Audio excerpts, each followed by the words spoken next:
with that out of the way, let's go right ahead and review the postseason and the conference finals in both the East and in the Western Conference Finals. So we'll start with the West first because I felt like that series was definitely way more competitive than the Eastern Conference series. So obviously the Dallas Mavericks, they ended up winning the series in a hard fought series against the Timberwolves, and they ended up winning in 5 games, which was a lot quicker than what I originally had thought was going to happen between the Dallas Mavericks and the Timberwolves. And one of the biggest things that is really underlooked in the postseason, I feel like, oh, at least up until the very end, is that the postseason is all about matchups. And the team that has the best matchups against another team is most likely going to advance to the next round. And that doesn't mean that the team that lost is going to be worse than the teams that advance. It just means that the teams that they lost to had a bit of a better matchup, and they took advantage of that matchup with better coaching and all of these sort of extra things that implemented into that win, more so than just being flat out better than the other team. This is why a lot of the media and a lot of opinions towards the end of the playoffs, they changed, because before we weren't hearing the story, we weren't hearing the thought that Dallas was going to lose in the finals. Nobody really thought that, and no one was really banking on that. There was still hope. Now that they ended up losing, everyone's saying that, like, Timberwolves would have been a better matchup, or the Denver Nuggets would have been a better matchup, and they probably would have made the finals a little bit more competitive than the Dallas Mavericks. And part of that is true, because part of that means that the matchups that the rest of those teams have would be better fit for the situation in playing Boston in a series, because that's ultimately what it comes down to, just the situation that you're in and the matchups that you have, what you can expose and how often you can expose it. And that's exactly what the Dallas Mavericks did when going up against the Timberwolves. They exposed their lack of perimeter defense between the two big men, and they used that to their advantage, because one of the problems with the Timberwolves lineup and their big man lineup was the ability to guard the perimeter, as well as, being able to guard a point guard that knows how to run a pick and roll very well and abuse the mismatches. Because one of the things that the Mavericks were doing against the Timberwolves throughout the entirety of the series was abusing matchups, and particularly matchups when Rudy Gobert or Karl Anthony Towns would end up being switched onto Luka or Kyrie. And once those big men ended up guarding either one of those guys outside of the perimeter, they ended up getting destroyed. And that was one of the things that the Denver Nuggets couldn't do when matched up against the Timberwolves. Their main focal points, and, like, the main piece of the Nuggets and their offense was Nikola Jokic.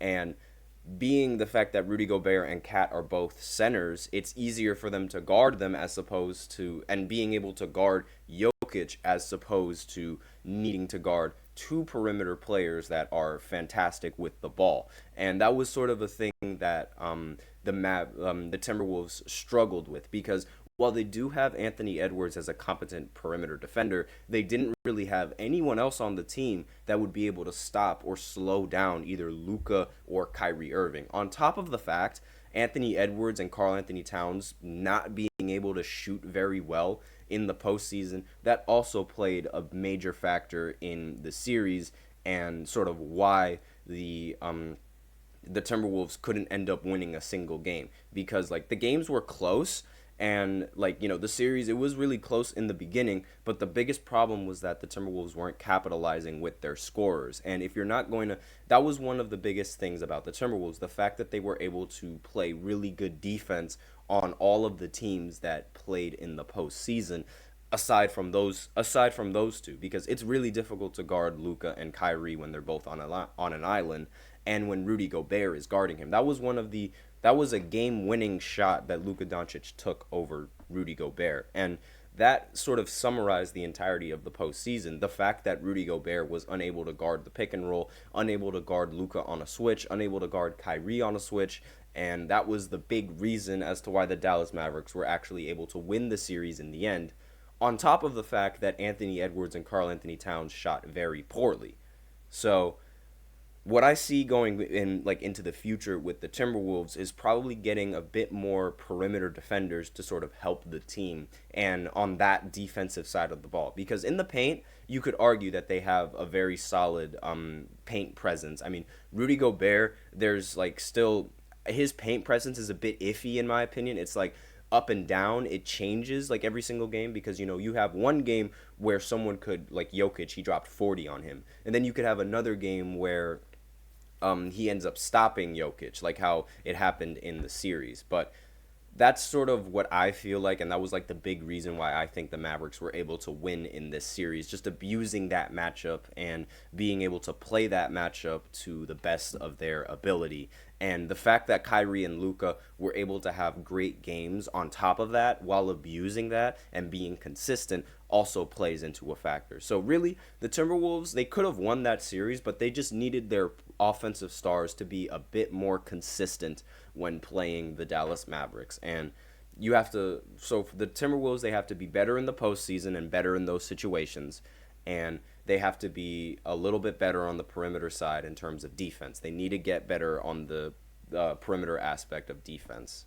And that's really that was really the biggest thing. I mean, because Anthony Edwards getting called Michael Jordan's son in the postseason didn't help matters at all, and didn't help. I feel like that added more pressure to the Timberwolves, and adding more pressure onto yourself in the postseason is not ideal, and it's not something that they should be doing. This was the same problem that Boston has had for several years, constantly having all of this pressure and these expectations. And now that they still had a lot of pressure, but now that everyone was sort of expecting them to lose, they didn't really have that much pressure. And, it all just plays in. It all plays a huge factor into the postseason. And I'm not going to spend that much time on the Eastern Conference Finals, because that series ended up being a sweep. I think the Celtics were just overall the better team, and it didn't matter what matchups the Pacers had, the Celtics could easily counter that. And it didn't matter who was playing bad against the Pacers, the Celtics could easily counter that with the great roster that they had. So there's really nothing that needs to be talked about with the Eastern Conference final series, because that series was over in 4 games, and the Celtics made quick work of the Pacers. So I don't really think there's a need to sit on that game and talk about it for a long time, as much as it was to talk about this Mavericks series, because there was a lot of things that I felt like the Timberwolves could have done in that series to ultimately win them the series in the end. They just didn't do it. Pacers, on the other hand, while they did have multiple opportunities to win the game in the end, and in a couple of games, I mean, they had 92% odds in a couple of games to end up winning, because they were up by a considerable amount in the fourth quarter, and they ended up choking it away. And I feel like the Celtics, with their defense and their offense, they would have been able to counter anything that the Pacers would have thrown at them. And the only thing that was really going to make the Celtics lose was if the Pacers were hitting shots and the Celtics weren't. But the Celtics defense was able to slow the Pacers offense down a little bit for them to keep up and eventually win in 4 games. So not really much that needs to be covered on that side of the conference finals. So that's the conference finals recap. So next we will be going ahead into the third segment, where I recap the conference semifinals. So it's going to be a little bit more in depth with the Nuggets matchup between the Timberwolves, as well as the rest of the matchups that happen in the postseason as well. So I will be talking about that in the third segment. So be sure to stay tuned right after this short break. Looking for your daily fix of sports talk without having to pay for it? GSMC Sports Network is available on YouTube. Just search GSMC Sports Network. Get your fix of daily sports talk shows on YouTube, absolutely free. NFL, college football, NBA, MLB, MMA, UFC, fantasy football, and so much more. GSMC Sports Network has shows running all day long, with new sports shows starting every 2 hours. Just like on your favorite cable sports channel, except GSMC Sports Network is absolutely free. Just search GSMC Sports Network on YouTube to catch one of your new favorite shows, like the GSMC College Football Podcast, Chip Shot Football Podcast, Hoops and Heels Women's Sports Podcast, GSMC Basketball Podcast, and so many more. Check it out for yourself. GSMC Sports Network, now available on YouTube absolutely free. Search GSMC Sports Network on YouTube right now.